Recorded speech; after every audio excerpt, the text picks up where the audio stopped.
media and the construction industry in general, this space is getting quite overcrowded, and it's kind of taking these like routes. You know, there's people.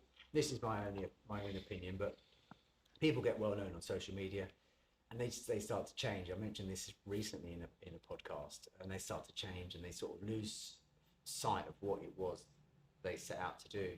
What do you think about social media? Have you got your own policy when it comes to subbies on site, what they can and can't do? Yeah, I mean, my view is for us, it's more of a portfolio of works that we can then showcase. Obviously, Festool have been in, pushing us a little bit in the influencer, which I get stick for constantly. But yeah, I think if the subbies want to show how, you know, their work, I'm all for it. Right. It's just if they're taking passion to take, you know, if they're going to take a photo of their work, they're passionate, and I feel like that's a positive, in my view. And how about you say Festool have been doing some stuff with you? Yeah. What does that involve? Lots of filming on site. They've brought a lot of tools for us to use. Right. So you're trying new stuff out. All the lads have been trying it. They're all pretty. They love it, don't they? They love it. They love the attention. Some of the boys love attention more than the others.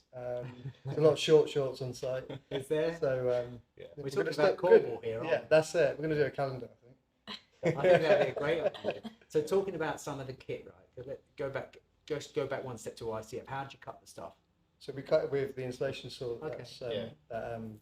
With a tooth blade. Most woodworking tools will go through it. Yeah, we use the Capex on it, with obviously all the extraction, which is massive. It does give off a bit of. Right. Not as bad as Celotex. Not as bad as Celotex, but there is still a bit in there. So, because the ISC, you were talking about some of those skins being 100 with correct. a 150 odd mil cavity. So you'd go through one side. You can't go.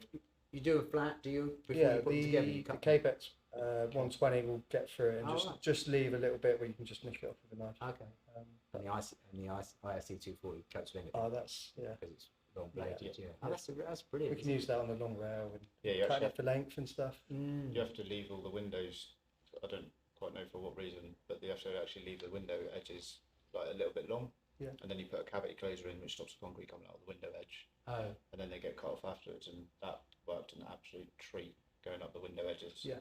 Off a rail. You put the rail or just going up the edge of it. Yeah. Freehand. Use it as a guide. Because of the driving knife, it kind of sits on the cavity closer. That's incredible. We adapted. Actually, Gordon from Festool adapted it with a block of CLS to bring it, you know, the depth shorter, so we could use it from both sides without it fouling. Genius. Yeah.